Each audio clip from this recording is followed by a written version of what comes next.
이어 기도합니다. 아멘. 예, 금요일인데요. 옆에 있는 분들과 함께 잠시 인사 나누시겠습니다. 한 주간 정말로 수고하고 계십니다. 반갑습니다.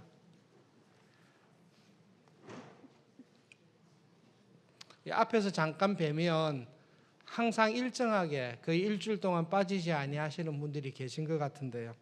하나님께서 주시는 은혜가 정말로 많기를 바랍니다.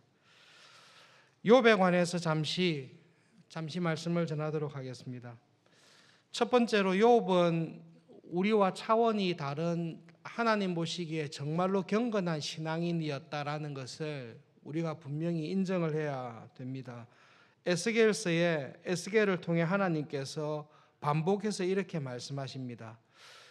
비록 너희들 가운데 노아, 다니엘, 욥 이 세 사람이 있을지라도 그들은 자기의 의로움으로 말미암아 자기의 생명을 건질 것이다. 비록 너희들 가운데 노아, 다니엘, 욥과 같은 사람이 있다 할지라도 나의 삶을 두고 맹세하는데 그들은 자기의 의로움으로 자기의 생명을 건질 것이다. 하나님께서 천사와 같은 수준의 의로움을 가진 사람을 직접 언급하면서 하나님 마음에 세 사람을 언급하셨는데요. 노아, 다니엘, 욥입니다. 당대의 의인이었다. 노아에 관한 평가이고 천사와 같은 경건을 가지고 있었던 사람이다. 다니엘이었습니다. 욥의 삶을 볼 때에 욥은 하나님의 말씀과 기대를 볼 때는 굉장한 수준, 천사와 같은 경건을 가지고 있었던 사람이었다. 그래서 욥에게는 하나님께서 심판하시거나 책망할 것이 한 개도 없었다라고 기록하고 인정하고 있습니다. 그러한 욥에게, 천사와 같은 경건을 가지고 있었던 욥에게 엄청난 환난을 주셨습니다. 욥은 자기에게 벌어진 이 모든 일들이 자연재해가 아니라는 것을 알고 있습니다. 그리고 세상 살다가 벌어지는 불행한 일들이 겹쳐왔다. 이것이 아닌 것도 알고 있습니다. 사탄이 자기를 괴롭혔다. 이것도 아니라는 것은 욥은 알고 있습니다. 욥은 자기에게 일어났던 이 모든 일들이 하나님께서 의도적으로 아무 일 없이 믿음 생활하는 자기에게 찾아와서 자기의 인생을 완전 망쳐버리고 7명의 아들과 3명의 딸들을 하루아침에 죽게 하고 수많은 재산을 하루아침에 다 날리게 하는 재난과 불행을 가져온 분이 하나님이다라는 것을 욥은 분명히 알고 있습니다. 욥은 하나님께서 자기에게 행한 일을 살펴볼 때에 욥에게 가장 큰 고통이 뭔고 하면 내가 알았던 하나님이 아니다라는 사실입니다. 하나님께서 이런 일을 자기에게 주신 것을 보면서 욥은 오늘 읽었던 말씀을 통해 하나님에게 절절한 호소를 하고 있습니다. 하나님, 내가 한 번이라도 하나님의 말씀을 따르지 않은 적이 있습니까? 내가 한순간이라도 하나님의 길에서 좌로나 우로나 치우친 적이 있습니까? 내가 음식을 먹는 것보다 하나님의 말씀을 더 귀하게 여기고 나는 한 번도 하나님의 길에서 벗어나지 않았지 않습니까? 이것이 욥이 하는 기도입니다. 우리들은 이런 기도를 할 수 있는 사람은 거의 없을 것입니다. 하나님, 제가 한 번도 하나님의 법을 어기지 않았습니다라는 말을 우리는 할 수 없는데 욥은 당당하게 하나님 앞에서 하나님, 저하고 한번 정말로 이야기해 봅시다. 제가 한 번이라도 하나님 말씀을 어긴 적이 저에게 정말로 있습니까? 나는 정말로 하나님께 가서 나에게 있는 이 불행이 하나님의 말씀에 대한 의도적인 불순종이었다면 하나님 한 가지라도 지적해 주십시오. 그러면 제가 회개하겠습니다. 그 마음을 가지고 하나님을 찾고 있습니다. 그런데 욥의 고통을 더하는 것은 욥이 작정하고 하나님을 찾지만 하나님은 계속 욥을 피해 다니고 계십니다. 내가 앞으로 가도 없고 뒤로 돌아보아도 보이지 않고 왼편으로 가도 만날 수가 없고 오른편으로 가도 찾을 수가 없다. 정말로 가장 절대절명의 순간에 철야하고 금식하며 하나님 앞에 기도하는데 비겁하게 하나님은 숨어 계시고 욥의 기도에 응답하지 아니하시고 도망을 가고 계십니다. 욥기 23장에 욥의 엄청난 고통을 이야기하고 있는데요. 욥이 하는 고통은 이겁니다. 내가 지금 경험하고 있는 이 하나님은 성경을 통해서 내가 알아왔던 하나님이 아니다. 내가 아는 하나님이라면 이런 일을 하실 수 없는 분이다. 당대의 가장 뛰어난 신학자들, 신학교 교수들, 목회자들, 경건한 사람들과 다 이야기를 나누었습니다. 나에게 왜 이런 일이 있습니까? 신학자들이 자기들의 신학을 가지고 욥의 불행을 설명하는데 욥에게는 당신이 알고 있는 하나님은 나도 옛날에 알고 있었습니다. 근데 지금 나에게 찾아오는 하나님은 당신이 말하는 하나님이 아닙니다. 나에게 설명해 줄 수 있는 신학자가 아무도 없습니다. 그것이 욥의 고통에 고통을 더하는 상황입니다. 그런데 이 고백 가운데 여러분, 욥이 굉장히 놀라운 신앙을 고백하는데요. 욥이 하나님처럼 천사들처럼 완벽하지는 않지만 엄청난 믿음을 가지고 있는 것을 고백합니다. 욥은 이렇게 이야기를 하고 있습니다. 지금 나에게 이런 일을 벌이신 분이 하나님이신데 나에게 왜 이렇게 했는지는 정말로 모르겠다. 하나님께서 나를 낙심하게 하시고 하나님께서 갑자기 나타나셔서 다른 얼굴을 가지고 나를 두렵게 해서 내가 이전에 알았던 하나님과 전혀 다른 하나님을 경험하게 하는데 왜 나에게 이런 불의한 일, 부당한 일, 이해 안 되는 일을 경험하게 하는지 정말로 모르겠다. 그렇지만 나는 하나님께서 지금 나에게 하시는 일이 옳다라고 인정한다. 그 고백을 하고 있습니다. 여러분, 하나님께서 하시는 일은 항상 옳습니다. 우리는 이렇게 생각합니다. 하나님은 항상 옳다. 왜냐하면 언제나 옳은 일을 하시기 때문이다. 예, 맞습니다. 그런데 욥은 지금 어떤 하나님을 경험하고 있는가 하면 하나님께서 하시는 일이 옳지 않다. 내가 알았던 성경에 근거할 때에 내가 믿어왔던 하나님을 볼 때에 지금 하고 있는 일은 하나님에게 맞지 않는 일이다. 정의로운 하나님이 이렇게 할 리가 없다. 사랑의 하나님이 지금 나에게 이렇게 대접할 리가 없다. 그런데 분명한 것은 이 모든 것을 작정하시고 일하시는 분이 하나님이시다. 그러면 하나님이 이 일을 하셨기 때문에 이 모든 일이 옳다. 그런데 왜 옳은지를 모르겠다. 그것이 욥이 고민하는 것입니다. 하나님이 옳습니다. 항상 옳은 일을 하기 때문에 옳으신 하나님이 아니라 그분이 하나님이시기 때문에 그분이 하는 모든 일이 옳습니다. 그것이 욥이 붙들고 있는 믿음입니다. 그리고 욥이 욥기에서 이렇게 이야기합니다. 내가 이 땅에 있는 동안에 왜 이렇게 하셨는지 모르겠다.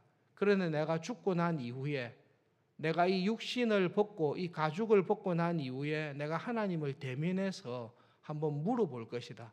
그러면 그때 하나님께서 답을 주실 것이다. 23장 10절 참 유명한 말씀입니다. 오직 그가 아시나니 그가 나를 단련하신 이후에 내가 정금과 같이 나올 것이다. 이유를 알지 못하지만 욥은 이 고난 가운데 하나님에 대한 믿음을 가지고 있습니다. 여러분, 욥기를 보시면서 하나님께서 이 욥에게 환난을 주시고 말할 수 없는 고난을 주셨는데요. 이렇게 욥의 인생을 구부려 놓고 처참하게 무너뜨리고 난 다음에 하나님께서 주신 은혜가 무엇입니까? 욥기 마지막 장에 보시면 환난 전후에 하나님께서 주신 은혜와 축복을 비교하고 있습니다. 환란 전에 아들 7, 딸 3, 양이 7천, 약대가 3천, 소가 500, 암나귀가 500이 있었습니다. 환란 후에 똑같습니다. 아들 7, 딸 3. 근데 달라진 게 있다면 환란 전에 있었던 딸하고 환란 이후의 딸을 설명하면서 환란 이후에 받은 세 딸이 이전의 딸들보다 훨씬 더 아름다웠고 전국에서 이렇게 예쁜 딸들이 없었다. 이게 복입니까? 옛날에 아들 7, 딸 3이 있었는데 다 죽이고 아들 7, 딸 3을 줬는데 조금 더 예쁜 딸들이 나왔다. 이 복입니까? 욥의 재산이 다 없어지고 회복시켜 주셨는데요. 하나님께서 회복시켜 주신 은혜를 보시면 환란 당하기 전보다 재산이 조금 늘었습니다. 양이 3,000마리 더 받았고 약대가 3,000마리, 소 500마리, 암나귀 500마리가 증가했습니다. 욥이 환란 받기 전에는 그가 받은 축복이 있는데 환란 이후에 더 큰 복을 받았다. 딸들이 더 이뻤다. 그리고 양떼와 소떼가 한 100마리씩, 500마리씩, 3,000마리씩 많아졌다. 이게 복입니까? 여러분, 이런 복을 주시겠다고 하면 지금 있는 아들보다 조금 더 똑똑하고 지금 있는 딸보다 더 아름다운 딸들을 주겠다고 하면 딸들 다 죽이고 착하고 지혜로운 아들, 딸로 바꾸시겠습니까? 욥기에서 말하는 하나님의 은혜는 결코 이런 것이 아닙니다. 하나님께서 내 인생에 찾아오셔서 구부려 놓았을 때에 하나님이 주시는 복이 있습니다. 욥기 42장에 이것을 이야기합니다. 욥이 이렇게 고백합니다. 하나님, 저는 하나님 앞에 솔직히 자백합니다. 내가 말할 수 있는 능력 밖의 일들에 대해서 하나님을 향해 함부로 제가 말을 했습니다. 내 머리로는 도무지 이해할 수 없는 하나님에 대해서 내 머리로 함부로 떠들었습니다. 이제 하나님, 제가 인정합니다. 내가 이전에는 하나님에 대해 소문만 들었지만 이제는 내 눈과 내 귀로 살아계신 하나님이 어떤 분이신지를 직접 보고 들었습니다. 환란을 통해서 욥의 삶을 찾아와서 하나님께서 욥의 인생을 비참하게 만드시고 난 다음에 그 하나님께서 굽게 하신 것을 경험하고 난 다음에 욥이 한 고백이 뭔고 하면, 하나님, 제가 전에는 하나님을 성경을 통해서만 알았습니다. 그런데 지금은 제가 하나님을 직접 만났습니다. 하나님, 내가 이 환란이 오기 전에는 하나님이 예측이 가능했습니다. 하나님은 의로운 자에게 복을 주시고 악한 자를 심판하시는 하나님으로 알았습니다. 그런데 제가 이 고난을 하나님이 굽게 하신 이 죽을 것 같은 과정을 지나고 난 다음에 깨달은 것이 있는데, 하나님은 의인에게 복을 주시고 죄인에게 벌하시는 하나님일 뿐만 아니라 하나님은 내가 알고 있는 그런 신학적인 이해, 내가 알고 있는 나의 머리로 가둘 수 없는 분이라는 것을 알게 되었습니다. 제가 하나님을 안다고 생각했는데 하나님을 전혀 몰랐습니다. 제가 이 고난을 통해서 하나님이 어떤 분이신지를 경험하지 않았더라면, 제가 이 고난을 겪지 않았더라면 저는 하나님을 딱 그렇게만 생각했을 것입니다. 그리고 하나님은 이런 하나님이어야 된다라고만 고집하며 하나님을 내가 다 알고 있다고, 하나님은 파악이 되는 분이라고, 하나님은 내가 생각하는 신학적인 나의 신앙적인 틀 안에서만 움직여야 된다라고 하나님을 생각했을 것입니다. 그런데 그것이 하나님에게 전혀 맞지 않다라는 것을 알게 되었습니다. 하나님께서 저에게 무슨 일을 하시더라도 그것은 의로우시고, 하나님께서 저에게 어떤 상황에 처하게 하신다 할지라도 저를 정말로 사랑하셨기 때문에 이런 일을 허락하셨다라는 것을 저는 경험하게 되었습니다. 이것은 신학이 아닙니다. 성경의 지식이 아닙니다. 제가 이 말할 수 없는 고통 가운데 하나님을 경험하게 되었는데, 하나님께서 저에게 하신 모든 일들이 의롭습니다. 저에게 하신 모든 일들이 저를 사랑하기 위해서 하신 것임을 저는 확실하게 경험하고 알게 되었습니다. 제가 이 경험이 없었더라면 하나님을 이렇게 알지 못했을 것입니다. 제가 이 고난을 겪지 않았더라면 하나님에 대해서 생각하지 않고 내 생각을 가지고 살았을 것입니다. 여러분, 두 가지만 기억하겠습니다. 하나님께서 욥에게 이런 고난과 사탄을 이용해서 이런 환난을 겪도록 하지 않았다면 욥은 어떻게 살았겠습니까? 욥은 권선징악으로 살았을 것입니다. 그리고 욥과 같이 경건한 사람은 실수를 안 하기 때문에 이 욥처럼 경건한 신자는 도무지 실수를 하지 않기 때문에 자기가 아는 그 하나님밖에 모를 것입니다. 하나님께서 욥에게 찾아오셔서 그를 확 흔들어 버리신 것은 욥을 골탕 먹이려고 그런 게 아니라 하나님이 어떤 하나님이신지를 더 생생하게 체험하고 하나님을 아는 은혜에 깊게 이르도록 하기 위해서 욥을 흔들어 놓으신 것입니다. 믿음 생활을 잘하시는, 열심히 하기 위해서 노력하시는 여러분 꼭 기억하십시오. 내가 욥과 같이, 노아와 같이, 다니엘과 같이 하나님의 말씀에 순종하며 경건하며 믿음으로 살아가면 그렇게 살아가는 나를 하나님께서 복을 주십니다. 하나님께서 주시는 복 가운데 제일 큰 복이 하나님을 경험하고 하나님을 만날 수 있는, 체험할 수 있는 은혜를 주십니다. 그 하나님을 체험하고 만나고 하나님 앞에 더 가까이 가게 하기 위해서 하나님께서는 나에게 이해할 수 없는 고난과 환난을 주십니다. 이 고난과 환난을 통해 하나님 정말로 나에게 왜 이렇게 하세요? 내가 정말로 믿음 생활 잘하는데 왜 이렇게 하세요? 라는 소리를 내는 자리에까지 나를 불러놓으시고 하나님이 내가 생각했던 것보다 나를 더 사랑하시고 은혜로우신 하나님이신 것을 체험하게 하십니다. 그래서 뭐라고 하는가 하면 하나님 감사합니다.